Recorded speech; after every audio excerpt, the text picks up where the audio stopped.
ये है दिल्ली दर्पण।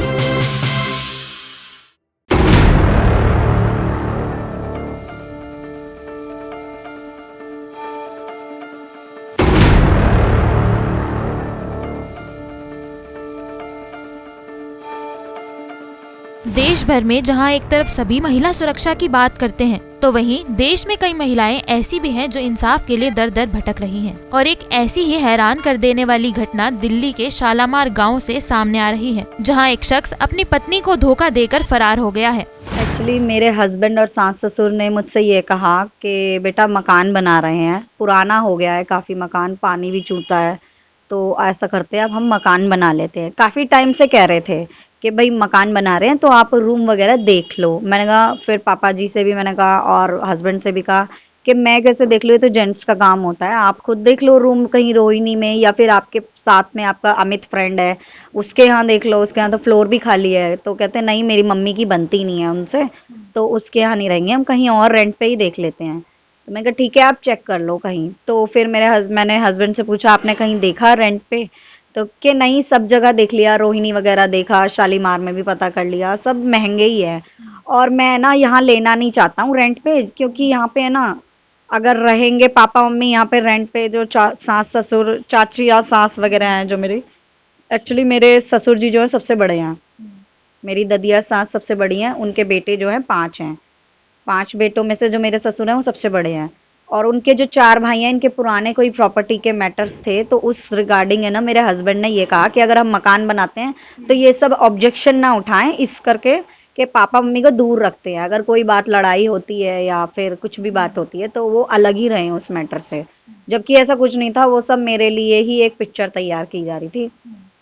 तो मैंने कहा ठीक है आप सही कह रहे हो, मम्मी पापा को भी टेंशन नहीं होगी, तो हम अलग ही रह लेंगे, मम्मी पापा भी और मैं हम भी।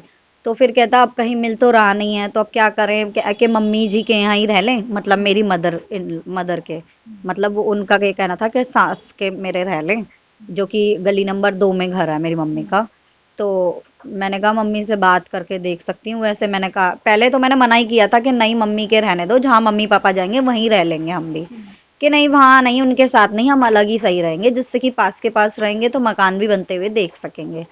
मैंने कहा ठीक है चलो मैं बात कर लेती हूँ। तो फिर मम्मी से मैंने बात करी तो मम्मी ने कहा ठीक है। फिर मेरे हस्बैंड बोले ठीक है हम रह लेंगे मम्मी के यहाँ और बिजली का बिल दे देंगे बस मम्मी जी को। मैंने कहा ठीक है जो यूज़ करेंगे बिजली दे देंगे। तो कहा कि कब से शिफ्टिंग करें, कि भाई 9 जैन से, सास ससुर ने भी बोला कि 9 जैन से शिफ्टिंग करेंगे, कि ठीक है। और मैंने कहा मम्मी पापा कि मेरे दोस्त का घर है हैदरपुर में, मैं वहाँ पे रेंट पे मम्मी पापा को दिला दूंगा। मैंने कहा ठीक है आप दिला देना, मुझे दिखा भी लाना कहाँ दिलाया आपने, कि ठीक है दिखा दूंगा। फिर 9 जन को मॉर्निंग में मेरे हस्बैंड ने मुझसे कहा मैं गौरू को, गौरांश जो मेरा बेटा है उसको लेके जा रहा हूँ, गौरांश को लेके जा रहा हूँ अपने दोस्त के घर। दोस्त के घर इसलिए जा रहा हूँ जो वैगनार है, पहले मेरा हस्बैंड DL1RT 7107 वैगनार है उस पर वाइट कलर की, जो पहले वो उबर में चला रहा था। मगर अब उसने ये कहा मेरे हस्बैंड ने कि मैं अब काम नहीं करूंगा, मैं ये वैगनार जो है मैं अपने दोस्त को दे देता हूँ ठेके पे, हफ्ते का उससे हिसाब ले लूंगा और हफ्ते के हिसाब से ये होगा कि आधे पैसे उसके आधे मेरे और घर चलता रहेगा और बाकी मैं मकान भी बनता हुआ पास के पास देखता रहूंगा। मैंने कहा ठीक है। ये सब बातें पहले हो रही थी शिफ्टिंग से पहले। मैं कहा ठीक है, शिफ्टिंग वाले दिन हुई थी ये बात। तो मेरे बच्चे को ले गया अपने साथ और पूरा दिन रहा बाहर, 3:30-4 बजे आया। फिर मैंने कहा शिफ्टिंग नहीं करानी क्या, तो फटाफट से भागा भागा इधर उधर स्कूटर लेके मेरा घूमता रहा। फिर लेके आया रिक्शा वालों को, मेरा ही सामान मेरे से ही पैक करवा दिया सारा और फटाफट से फिर मेरा सामान सारा मेरे घर पे भी शिफ्ट करवा दिया।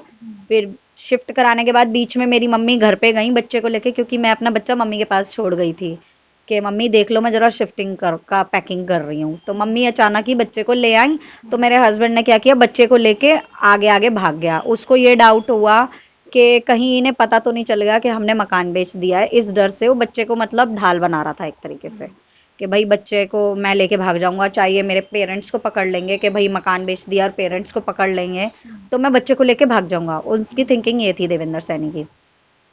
फिर भी कुछ नहीं, वो सारी शिफ्टिंग प्रोसेस हो गया, मेरा सारा सामान मेरे आ गया। फिर मेरे हस्बैंड मेरे पास आया वापस 9 जन की रात को ही, मेरे से कहता कि मैं रिक्शे वालों को पैसे दे के आ रहा हूँ, जो सामान लोड अनलोड हुआ है उसका।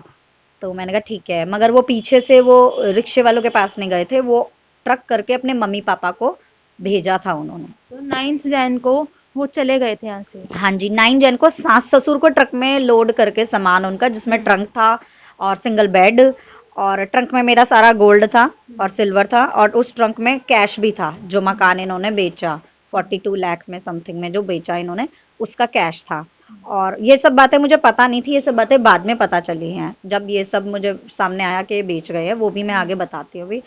तो उसके बाद में 9 जन को हस्बैंड मेरे पास आ गया और ऐसे कह के गए कि मैं रिक्शे वाले को पैसे देने जा रहा हूँ, 2000 रुपये देने हैं। मैं कहा ठीक है आप दे आओ, मगर वो पीछे से मेरे सास ससुर का सामान लोड करा के उन्हें भेजने के लिए गए थे, जिसकी फुटेज मेरे पास भी है, गवर्नमेंट कैमराज लगे हुए हैं, उसमें से मेरे पास फुटेज है कि रियली बात क्या है। तो उसके बाद फिर हस्बैंड वापस मेरे पास आ गए 9 जन की रात को, यहीं पे स्टे किया मेरे मदर के घर में ही। फिर 10 जैन को मॉर्निंग में सारा सामान हॉल में सेटिंग करा, फर्नीचर वगैरह, बेड वगैरह सेट किया, किचन सेट की। फिर उसके बाद मेरी मम्मी को कहते कि देखो जी सासू माँ, ये मेरे पास पर्चियाँ हैं, लोहा मंडी की पर्ची दिखाई थी, रसीद 2 शॉप्स की, जिसमें लिखा था भाई 20 इंची सरिया, 20 इंची सरिया 16 और 8। तो मेरे हस्बैंड ने कहा ये राठी की सरिये का है रेट और ये कामधेनु का है, तो उसमें मम्मी जी 1-1 रुपए का फर्क है। तो मेरी मम्मी जी ने तो मम्मी जी से बोला कि मम्मी जी पैसे दे दो कुछ, फिर मैं आगे हेल्प हो जाएगी। तो मम्मी ने कहा ठीक है जमाई जी आप ये लो 10 लाख रुपए, आप सरिया उठा लो। तो वो कैश मेरे हस्बैंड ने ले लिया। फिर उसके बाद 10 की रात को मैं और मेरा बच्चा सो रहे थे, मुझे और मेरे बच्चे को रात को सोते हुए मेरा हस्बैंड भी अपने कपड़ों वाला बैग लेके उठा के वो भी भाग गया। फिर 11 को मैं वेट करती रही कि हस्बैंड कहीं शायद आएगा, क्योंकि हस्बैंड ने मेरे से कहा था 11 मंडे को मिस्त्री आएंगे भटिंडा से, जो कि वही बनाएंगे मकान और वही तोड़ेंगे। तो मैंने कहा ठीक है। मेरे को ये डाउट हो रहा था क्योंकि मैं तो लव में थी, तो उन्होंने एक्चुअली मेरे को कॉन्फिडेंस में लेके ये सब किया था, तो मुझे तब भी ऐसा ही लग रहा था कि नहीं भाई हस्बैंड आएंगे मिस्त्रियों को लेके, मगर पूरी 11 का दिन निकल गया, कहीं नहीं आए, कोई कुछ नहीं। मैंने अपनी सास पे, हस्बैंड पे, ससुर पे, सब पे फ़ोन मिलाया, सबके phone switch off totally, continue मिलाया। जबकि फिर 12 को भी मैंने फ़ोन मिलाया, तो बाद में फिर जब मैं उधर अपने घर की तरफ गई, वहाँ पे मैंने पता किया कि क्या हुआ है क्या नहीं हुआ है, तो वहाँ पे पता चला कि भाई ये मकान तो बेच के भाग गए हैं। आंखों में ढेर सारी उम्मीदें लेकर एक परिवार अपनी बेटी को विदा करता है और उसकी खुशहाल जिंदगी की कामना करता है। ऐसा ही कुछ सोचकर इस परिवार ने भी अपनी बेटी को विदा किया था, लेकिन इन्हें क्या पता था कि आगे चलकर इन्हें एक ऐसा दिन भी देखना पड़ेगा। माँ क्या सोचेगी, गरीब लोग थे, ठीक है भाई, मैंने सोचा मेरे से नीचे है ये लोग, कोई दिक्कत नहीं, मकान खंडर है, कोई दिक्कत नहीं, अकेला लड़का है और लड़के के साथ 2 माँ बाप हैं, तो मैंने कहा चलो शादी कर देते हैं, मकान में बनवा दूंगी, आराम से जिंदगी जिएंगे। और मेरी छोरी भी पढ़ी लिखी है, मेरी बच्ची भी, तो मैंने कहा कम परिवार का खाना बनाना होगा, जैसे हमारे लोगों के जैसे 8-8 लोगों में शादी कर दी, तो भैया बहुत मेहनत करनी पड़ती है, बच्चे पढ़े लिखे आजकल कहाँ करते हैं इतना काम। आपको बता दें कि धोखे की जानकारी मिलने के बाद परिवार ने शिकायत दर्ज करवाने के साथ साथ कई जगह से मदद लेने की कोशिश की। उनको उम्मीद थी कि कोई ऐसा रास्ता जरूर होगा जिससे उनकी परेशानी का हल निकल सके, लेकिन उनके हाथ सिर्फ और सिर्फ निराशा ही लगी। अब आगे देखना ये होगा कि प्रशासन किस तरह से परिवार की मदद कर उन्हें इंसाफ दिलाता है। दिल्ली दर्पण टीवी के लिए काव्या की रिपोर्ट। लेटेस्ट खबरों के लिए सब्सक्राइब करें हमारा YouTube चैनल या फिर लॉग ऑन करें www.delhidarpantv.com। खबरों की कवरेज और विज्ञापनों के लिए संपर्क करें इस नंबर पर।